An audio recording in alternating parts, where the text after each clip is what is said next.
Hello, I am Alisa, a researcher at company Cybernetica, and today I will present my paper titled Secure Multiparty Logic Programming, which was submitted to PLAS 2020.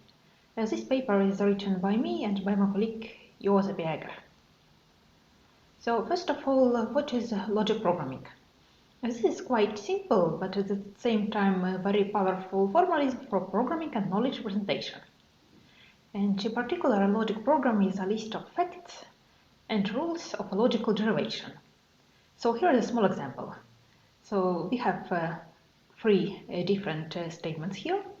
So the first one says Miri is a cat. So it is just a fact that she is a cat. Then the second statement is every cat sleeps a lot. This also looks like a fact, but actually it can be viewed as a rule. We can restate it as follows. For any possible x, if x is a cat, then x sleeps a lot. So it is an application or a rule. And finally, there is a question which we may ask.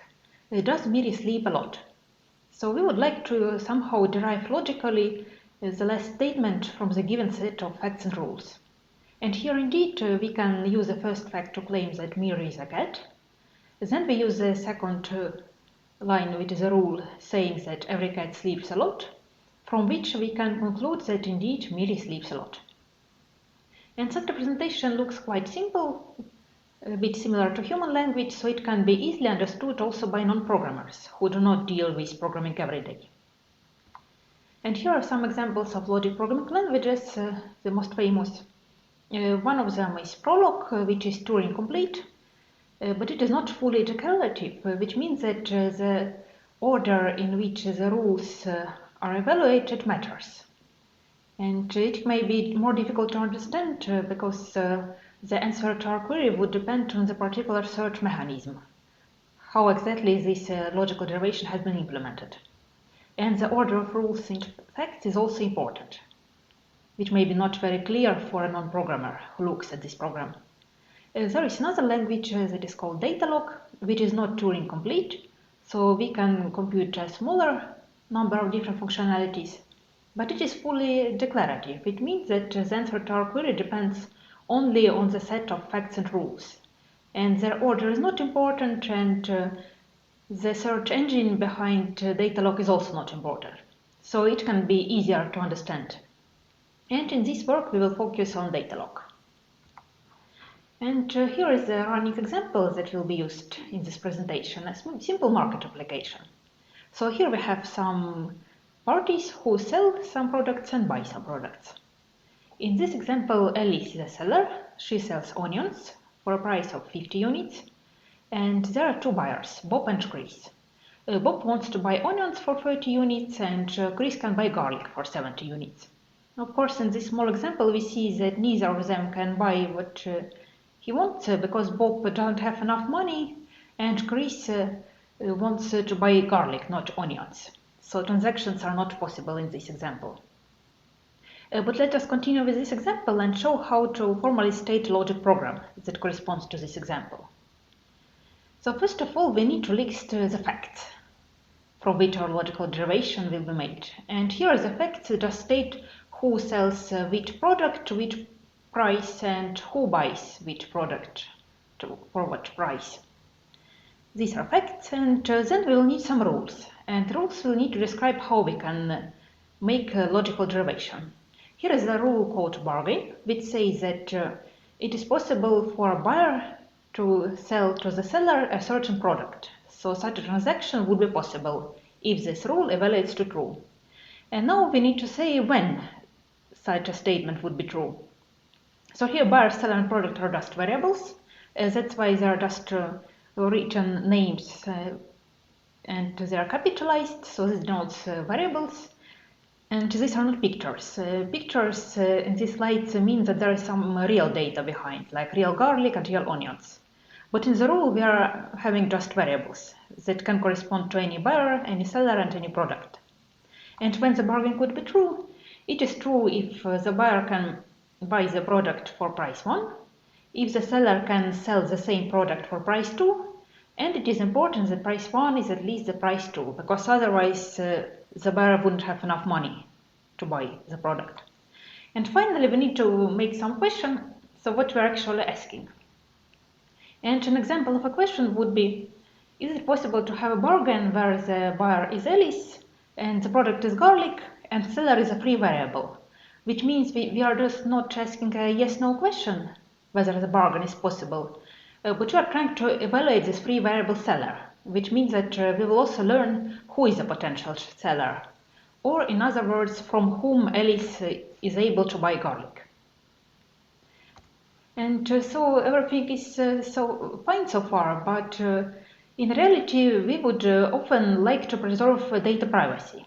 And in our example we have Alice, Bob and Chris who participate in this logic program, but the data that they're providing can be sensitive, because maybe Bob doesn't want to tell to everyone what he's selling for which price and what he's buying.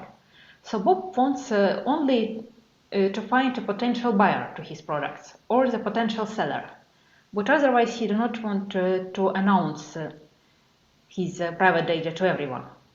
So ideally we would like that there will be some trusted logic programming engine, like a black box who does all the computation. And finally Alice could just make her queries, so from whom is Alice able to buy garlic, and she would only learn a single output which says that potential seller is Bob and nothing else. So Alice doesn't learn what else Bob sells or buys, and she doesn't learn anything about the other potential buyers and sellers in the system. But in reality we do not have such a trusted black box, so we'll need to use some cryptographic technology here. For example, secure multi-party computation. And in this talk we will use a secure multi-party computation mechanism, and in particular we will be using Sherman platform.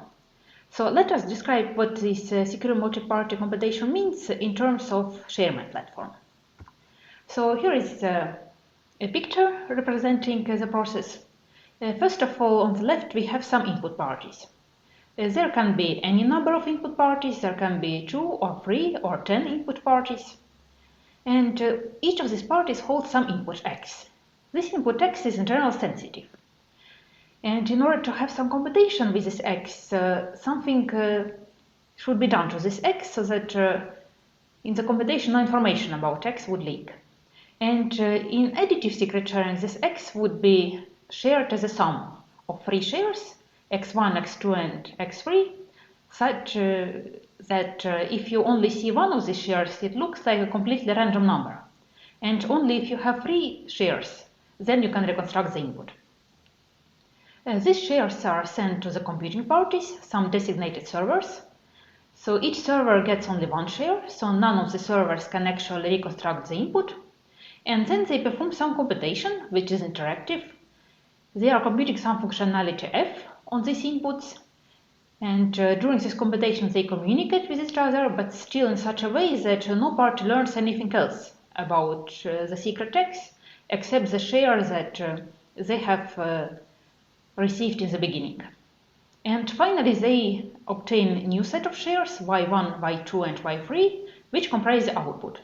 And this output can be sent to the client, so the client gets these 3 separate shares, and client can recombine these shares to get the output. So in our example the client would be Alice, and the recombined output would say that the potential seller is Bob. And how to write applications for Sherman platform? These applications are written in C-like imperative programming language called Secrecy. So here is an illustration how a program looks like. Secrecy has some very good properties, and in particular it has type checking and type derivation for both data and privacy types. So what these privacy types mean? We can label variables as private and public, and private is given to sensitive data. And the idea is that private value will be never written to public memory unless deliberately declassified. So the private value remains secret shared, or you can think as it would be encrypted or stored in a private memory. So this small example tells what secrecy enables us, so we can assign privacy labels to arguments, in this case threshold and values. We can compute some interesting operation like comparison of values and threshold. The comparison is secret shared as well, so the result is also PD share free P, it means that it is a private value. And why it should be private? Because if it was public, then it would leak that some value is smaller or greater than some threshold, which means that the values wouldn't anymore be completely private. So some information would leak, at least some upper bounds and values. And these results can be published to the client. And you see that all these operations are vectorized. So these square brackets at 1 means that the dimension is 1. So the values are not computed one by one, but all these comparisons are run in parallel because of efficiency. And we would like to have something similar for our logic programs. So how a similar privacy-preserving logic program would look like? So far we listed all facts in plain text inside the program, but if the data is private, we are not able to do it. So we can only list the types of data. So we have some tables like sales and buys, and with some parameters like party string, product string, price integer, but nothing more. And the actual data cannot be a part of the program, but it has to be securely uploaded to ShareMind and to be secret shared among computing parties. And it can be done separately using special mechanism for secure data upload. And the second thing that we would like to keep private, except this data, are the query arguments, which can also be private. Because in our example, we had a query stated that from whom can Alice buy garlic?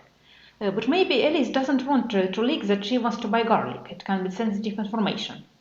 And in general, we want that both these inputs could be private as well. And we only say that there is a bargain with some abstract party string and some abstract product string. Y is still a free variable, which will be an output that will be evaluated. And this client's input will be secret shared as well, before the computation inside ShareMind platform starts. And let us now summarize this description, so how the translation scheme looks like. First of all, we have logic program without data, only the types of tables and the query. Then there is translation that creates a secrecy program that corresponds to this logic program without data. And then separately there comes in some private data provided by different parties, Alice, Bob, Chris, and maybe someone else. And then these two components are both used by ShareMind platform to perform the computation. And some client comes in. The client may now try to evaluate this logic program on some particular inputs. He says that let party equal Alice and product equal garlic. ShareMind does some computation in a privacy-preserving manner. Nothing leaks about the data. And the client only receives a final output which says that y equals Bob, which is the final answer. And so it is also interesting to see how the corresponding secrecy program would look like. So how this translation works. And let us go deeper into what happens inside logic programs. So consider the rule for bargains that we have. So how can we evaluate this rule and to see what we can get out of it? So the bottom-up evaluation works as follows.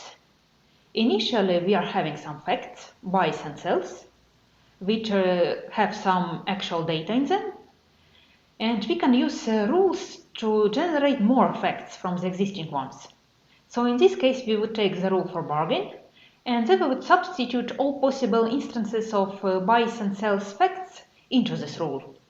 And you can see that there are 3 ways for the sales data, 2 ways to choose buys data, so there are currently 6 possible choices.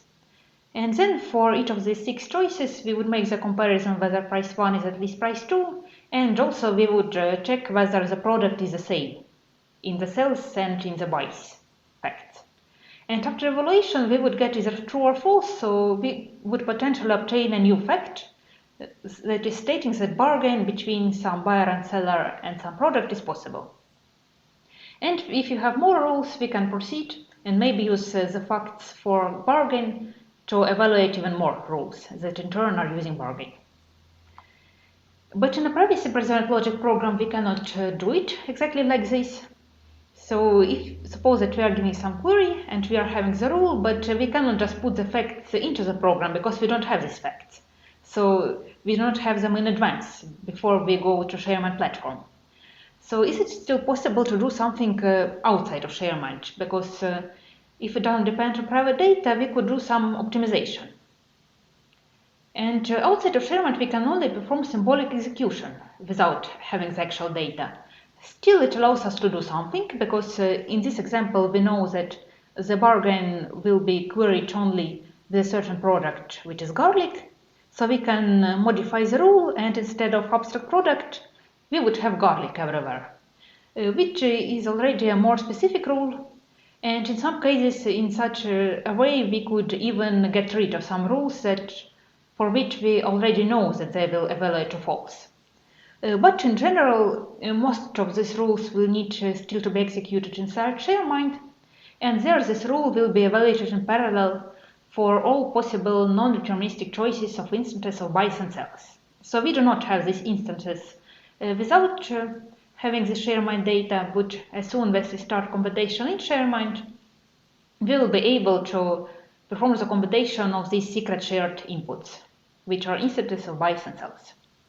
And so let us now look at some particular secrecy programs that we get from this bargain rule. So how it would look like. First of all, we define some function that has, in this case, one argument, the buyer. By one argument, this comes from the query that will be using this function. So we see that the buyer's private string is an input.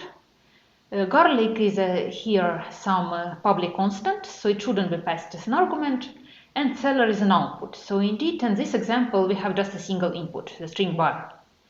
Then we compute a cross product of all possible non-deterministic choices of database inputs that we could have in this rule. So all possible instances of predicates bytes and cells that we just read from the secret shared database, and we form the cross product to get all possible combination of predicates bytes and cells. And then we can actually evaluate the rule. First of all, let us look at first line, which was buyer garlic price 1. This rule gives us some comparisons, and it gives us some assignments as well. So for price 1 it is easy, because price 1 is a free variable not used anywhere else, so we can just assign that price 1 equals the third argument of table buys. And eventually we want to know whether this line 1 evaluates to true or not. So for this we get a bit b1, which makes two comparisons. Because the buyer is a bounded variable, it comes from an input. Garlic is a public constant, so it is also bounded. And now we just need to compare, so whether buyer equals argument 1 of table buys, and if garlic equals argument 2 of table buys. And these comparisons give us the evaluation of private bool b1. And eventually this b1 is a vector which for every non-deterministic choice of inputs tells whether this first line evaluated to true or false. We do very similar thing to line 2, which corresponds to predicate cells. And line 3 just makes a comparison. So it is even simpler, because price 1 and price 2, they both are already bounded variables which have obtained their values. So we are just making a comparison here. And since price 1 and price 2 are private data, the result of the comparison is also private. And in the end, when we have found this truth bit for every line of our rule, we can find the conjunction of these bits, and eventually for each possible choice of inputs we get whether it is true or false, so whether the whole rule evaluates to true or false. And we return these bits b together with the corresponding evaluation of seller, so not only the yes-no answer, but also a particular evaluation of the seller variable for each of this choice of inputs. And let us conclude this talk. So what we have done, we have proposed a translator from a data log program to a privacy preserving application in language secrecy. So there are some optimizations that can be applied on the translator level in advance, so by using partial evaluation of rules. And some rules can be evaluated to false even if not all data is known. And current information assumes a fully declarative logic program, so it is without complex terms, and extending from data log to prolog can be seen as a future work. So far we assume that the order of rules and facts doesn't matter, but if we want it to matter, we would need a bit different transformation and a bit different logic behind our translation. And this is all from my side. Thank you for your attention.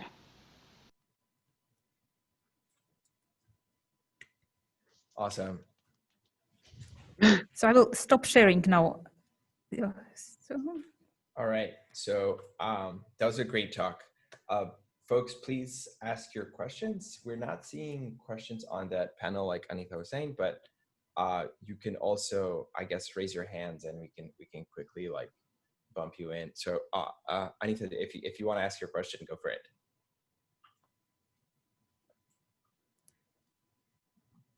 Yeah, so it's a quick question. So are there any restrictions on the publish or the declassification? Yes, this is a good question. You need to be careful with that. So in our transformation, we try to avoid them at all, so do not use them. In secrecy, of course, if you use secrecy, you can choose them yourselves. But in the transformation, we are direct, when we transform logic program to secrecy, we do not introduce this. So we only have this publishing in the end to publish the final output.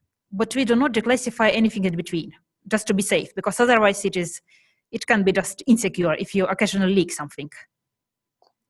So this is during the transformation. So ensure that the transform program does not have does not publish anything other than the output. Is that? Yes, this is true. Yes. So we try to avoid it at any cost, just not to leak anything. Okay. Although it could be more efficient if we did it somehow. Okay. Yeah. Thanks. Mm-hmm. So I'm actually curious. Does this make it back up to the logic language? But instead of answering my question, let's ask. Let me ask a better question. So this is from Mike Hicks. I'm curious about the motivation for the work. From a PL perspective, the use of logic programming seems really nice, but it's not adding any flexibility over secrecy unnecessarily. Do you see a customer interest in this kind of program? Mm-hmm. So yes, it is a good question. And I would say that there are some people who like logic programming very much, and they can think that it is easier to program. Not all of them agree, of course. My own motivation here is that in secrecy, you need to describe how you are computing. So you actually are describing the algorithm. And in logic programming, you are describing what you are computing. So as any declarative language, the motivation is that it is very easy to write something which is quite non-optimal, and then the translation does a lot of optimization itself. So this is a motivation. Got it. So I guess like what I'm taking away from this is like you can optimize certain things that would be hard to do, I guess, if you were hand rolling the secrecy code alone. Yes, because in practice, if you write secrecy, it is very easy to do it inefficiently. So we want to make the writing easier for the developer. Right. So that sounds awesome. I guess I'm curious if there are other languages or like other kinds of programming models where you see doing this for as well, but also like are there actual like use cases that you are seeing, since you're seeing things in the real world where the logic programming is actually useful? And so, I will ask Mike's question right after. Mm-hmm. So to be honest, yes, we do not have this like actual applications yet. I have myself found it useful when I had to quickly sketch some privacy preserving programs. So it was easier instead of writing secrecy, and you already get some optimization. But yes, it is true to find a real application. I know that there are expert systems and it could be useful there, but yeah, we do not have yet a real product, like real applications. So in this way, it is theoretical development right now. Cool. As the last question, so following up on the original question, so do you think it might be easier to avoid security leaks too if you're writing in this model? So that is, you're less likely to make mistakes when programming in terms of logic clauses, but maybe more likely when you write in secrecy directly. So you mean that is it harder to write an insecure program in logic? Essentially, yeah. Yeah, so we are trying to do it because we do not have declassify or publish at all in this logic programming variant. So you just do not do them, this declassification. But still, you need to be careful what you are computing, because right now I told you publish the final result to the client. And if your program says output the whole contents of the table to the client, of course it would be insecure. So one thing is just to be careful about what you're writing, and maybe some additional tools like studying the information leakage amount would still be useful here. Awesome.